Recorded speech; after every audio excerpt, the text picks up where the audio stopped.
আমার নবী কেমনে কবরে বুচ্চা গল্লা একবার মিশা গেছে কেমনে কয় আমার আল্লাহ কয় আল আম্বিয়াউ আহইয়াউন ফি কুবুরিহিম ইউসাল্লুনা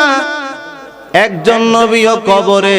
মৃত অবস্থায় নাই আল আম্বিয়াউ আহইয়াউন ফি কুবুরিহিম কয় সবাই কবরের ভিতরে জীবিত অবস্থায় কয় শুধু তাই নয় ইউসাল্লুনা কয় তারা নামাজ পড়ে সুবহানাল্লাহ জিন্দা রাখছে কে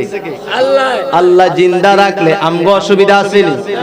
আমরা কিল্লাই গিয়া কই পচ্চা গেছে কই উমনিয়ার কথা কয় না যদি এই কথা আমরা বলি নবীরা মরে গেছেন পচে গেছেন আর আমার আল্লাহ বলতেছেন আল আম্বিয়াউ আহইয়াউন ফি কুবুরিহিম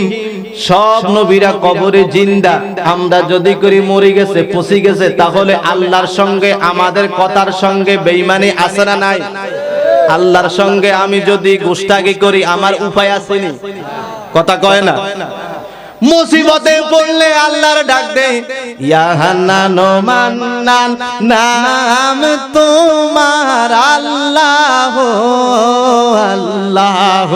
গাফুর গাফফার নাম তোমার আল্লাহ আল্লাহ সামিউ বাসির নাম তোমার আল্লাহ আল্লাহ জলিল জাব্বার নাম তোমার আল্লাহ আল্লাহ মারহাবা কোন বিপদে পড়লে আল্লাহর ডাক দেইনি তা আবার যদি আল্লাহর কথা আমরা অমান্য করি তাহলে ডাইকা লাভ আসেনি কথা কয় না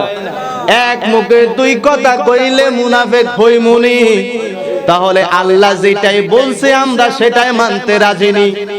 কুরআনুল কারীম থেকে আরেকটা দলিল নেন ওয়ালা তাহসাবান্নাল্লাযীনা কুতিলু ফি সাবিলিল্লাহি আমওয়াত বাল আহইয়াউন ইনদা রাব্বিহিম ইউরযাকুন আমার আল্লাহ ডাক দিয়া কয় যারা আমার রাস্তায় শহীদ হয়েছে তারা কবরে প্রত্যেকই জীবিত আর তাদেরকে তোমরা মৃত বলিও না ইসলামের জন্য নবীরা রাসূলরা তারা নিজেদের জানকে কুরবান করেছে নবীরা রাসূলরা ইসলামের খেদমত করতে গিয়া কত আঘাত সহ্য করছে ইসলামের খেদমত করতে গিয়া তারা তাদের পরিবার দূরে রাখছে আর আমরা সাধারণ মাহফিলে আইমু আমরা পরিবার ছাড়তাম ভারী কথা কয় না মাহফিল চলে অল্প কিছুক্ষণ লাই মাহফিলে আইবো পরিবারের লাই পারে না ফোলা ফাইনাল লাই পারে না অনেকে আছে নাইনাত করলে পারে না আছে না নাই আর তারা পরিবার কোথায় মা নাই বাবা নাই বাবা শামিরান কাঞ্চনপুরীর মাও নাই বাবাও নাই কেউ নাই একা আসছে পরিবার থেকে একলা চলে আসছে পরিবার রাইকা আইছে আজকে প্রায় 1000 বছরের উপরে এই বাংলাদেশে তিনি কথা কয় না কথা কন না বাংলাদেশের ভিতরে তিনার সম্মান দিছে কে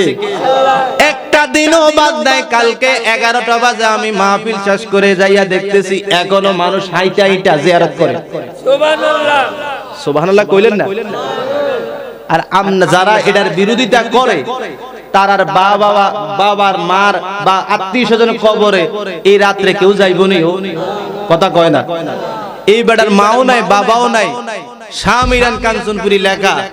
এটা দেখে দেখে মানুষ আইসা হমানে শুধু প্রত্যেকদিন জিয়ারত করতেই আছে এখন কি ফাই জিয়ারত করি আল্লাহ জানে কথা কন না কিছু আছে টুনুর টুনুর করি তারা বিরোধিতা করে কিত্তু যায় ওলি আল্লাহ দরবার কিত্তু যায় বাবার দরবার কিত্তু যায় এখন মানুষে গুনে আইসা কোথায় সিলেট বহু দূর থেকে মানুষে বাস দাঁড় করাইয়া যায় জিয়ারত করে তারপর বিভিন্ন দরবারে যায় বা বিভিন্ন কাজে যায় তো এখানে আইসা কি লাভ তারা লাভ পাইছে বিদায় কথা কয় না 1 লাখ টাকা আমারে যদি এখন কেউ দেয় আমি কি আজকে এখানে থাকবো না মানে ঘুরতে চলে যাবো কথা কয় না কারণ টাকার গরমে আমার কাছে এখন টাকা নাই 1 লাখ টাকা দিলে আমার এমন টোকাই পাইতো না লাভ যদি আমারে কেউ দেয় তার আর হুঁশ আছে তো অবশ্যই এই জায়গার ভিতরে আয়েশা কিছু না কিছু কি পায় কিচ্ছু না পায় আল্লাহ আল্লাহ রাসূল রে পায় বিদায় এখানে আয়েশা মানুষ জিয়ারত করে ওনাদের উসিলা দিয়া দোয়া করলে আল্লাহ খালি ফিরায় না আল্লাহ খালি ফিরায় না এইজন্য মানুষ আয়েশা জিয়ারত করে নবী মসজিদুল আকসার ভিতরে ঢুকলেন, জিবরাইল ডাক দিয়া কয় হুজুর আপনি ইমামতি করেন, ইমামতি করবেন, আপনার পিছনে সমস্ত নবীরা মুক্তা দিয়ে নামাজ পড়বে। নবীজি ইমামতি করলেন, সব নবীরা ইমাম, আমার নবীকে ইমাম মান্না মুক্তাদি হইয়া নামাজে দাঁড়াইলেন। সালাম ফিরানোর পরে নবীজিকে জিবরাইল ডাক দিয়া কয় হুজুর এই জায়গার ভিতরে আপনি সহ আদম নবী থেকে ঈসা নবী পর্যন্ত সব নবীরা উপস্থিত। আমার কথা হলো সব নবীরা কবরের ভিতরে এই জায়গার ভিতরে উপস্থিত করাইলো কে? জোরে কর।